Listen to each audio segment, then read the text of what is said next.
อย่างที่เป็นเรื่องของสักครั้งนะครับจีจุดใครเจอฉันในกระบวนการชงจมูกนึงปัญหาสุขภาพบททนในทางอนาคตจีบแซ่นั่นคือชงจมูกนึงจมูกตัวบ้านก็โดยจีจมูกทอดนึงแต่เราได้สร้างการบริโภคในอาหารสมบูรณ์โดยจีสกอคั่วสมบูรณ์โดยจีคลั่งอาหารมันอ้อจีบแซ่นั่นคือกว่าจะนัดต้องในขนมก้าเรียนจอมระบบอาหารขนมก้ารวมถึงประจำไทยนึงแต่ดงจงตามมูลค่าได้เกี่ยวได้มาดาเอาจีจุดใครเจอตัวบริโภคในอาหารอ่อนๆต่างหนึ่งจงตามระยะการเทอร์การไปเพียรกับโดยจีการเติร์เทอร์บริโภคจมูกนึงจีจุดใครยังได้บวกว่าการเป็นจมูกทอดโดยสร้างการบริโภคอาหารอ่อนๆต่างหนึ่งยังสังเกตเกินแทนปัญหาจากบอกได้มาดาเอาบวกว่าจะเธอบริโภคในอาหารอ่อนๆต่างหนึ่งโดยสร้างการบวกว่าเอาเป็นปิวเด็กคนกว้างในขนมก้าเติร์เรียนจอมระบบอาหารครัวไอ้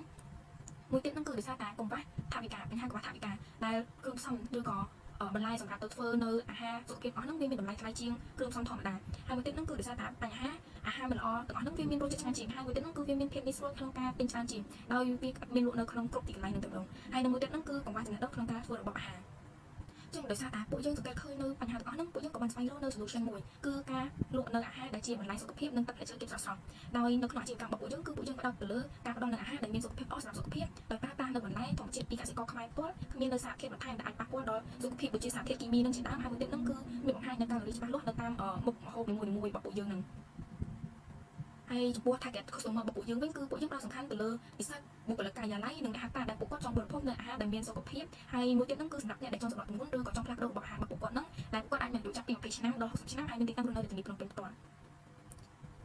ហើយនេះគឺជា prototype របស់ពួកយើងដោយពួកយើងមានគំនិតចង់បង្កើតនៅអាជីវកម្មឬក៏ហាងតូចមួយដើម្បីលក់នៅម្ហូបអាហារសុខភាពអស់ហ្នឹងដោយពួកយើងបានរៀបចំជា menu សម្រាប់អតិថិជនរបស់ពួកយើងនៅក្នុងរយៈពេលប្រចាំថ្ងៃនឹងតែម្ដងចាប់ពីថ្ងៃច័ន្ទដល់ថ្ងៃអាទិត្យហ្នឹងដោយពួកយើងមានបង្ហាញនៅ menu របស់ពួកយើងហើយបង្ហាញប្រាប់នៅកាឡូរីរបស់ពួកយើងច្បាស់លាស់ទៅតាមមុខម្ហូបនីមួយៗទៅដល់អតិថិជនដើម្បីឲ្យពួកគាត់មានការជឿជាក់ដោយការទុកចិត្តថានៅក្នុងម្ហូបមួយហ្នឹងតើវាមានកាឡូរីចំនួនប្រមាណហូបទៅអាចប៉ះពាល់ដល់សុខភាពឬក៏អត់ហើយនឹងចំណុចមួយទៀតហ្នឹងគឺ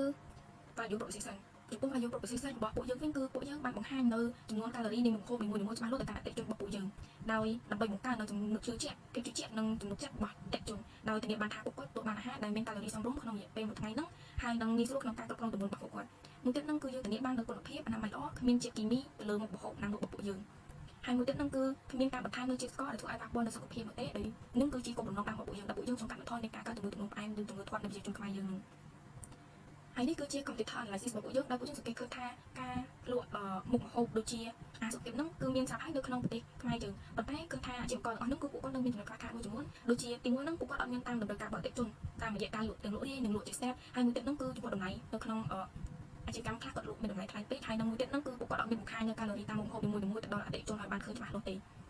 ហើយអីពួកគាត់អត់មានហ្នឹងគឺជាអីដែលពួកយើងចង់បង្កើតឲ្យមានហើយនេះគឺជា partnership របស់ពួកយើងគឺទីមួយហ្នឹងគឺពួកយើងមាន partnership ជាមួយនឹងក្រុមហ៊ុន online payment ដូចជា Acilita ABA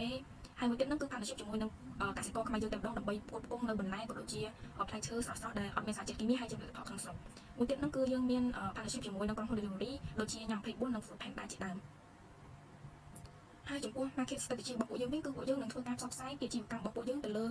ើទីផ្សារ digital ដូចជាតាមរយៈ Facebook TikTok ដូចជា IG ជាដើមមួយទៀតហ្នឹងគឺពួកយើងនឹងធ្វើជាការ promotion ទៅដល់អតិថិជនរបស់ពួកយើងដូចជារាល់ការនៅទិញនៅផលិតផលរបស់ពួកយើងចំនួន5ដងនឹងមានការថែមជូនម្ដងហើយមួយទៀតហ្នឹងគឺការនិយាយតៗគ្នាដោយផ្ដោតទៅលើអតិថិជនចាស់របស់ពួកយើងណែនាំពីផលិតផលរបស់ពួកយើងទៅដល់អតិថិជនថ្មីហើយពួកយើងនឹងផ្ដល់ជូនជាការ discount សម្រាប់ពួកគាត់ជាដើមហើយមួយទៀតហ្នឹងគឺការលក់ទាល់នៅក្នុងហាងនឹងតែម្ដង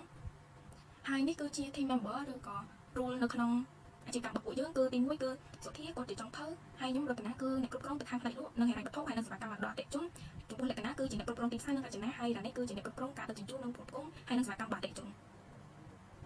ហើយនេះគឺជាចំណូលរបស់ពួកយើងគឺពួកយើងបានចំណូលមកពីការលក់អាហារហើយនិងទឹកផ្លែឈើទាំងអស់ហ្នឹងហើយមួយទៀតហ្នឹងគឺពួកយើងបានមកពីការដឹកជញ្ជូនដែលការដឹកជញ្ជូនគឺពួកយើងផ្ដោតទៅលើការដឹកជញ្ជូននៅទីតាំងណាដែលជិត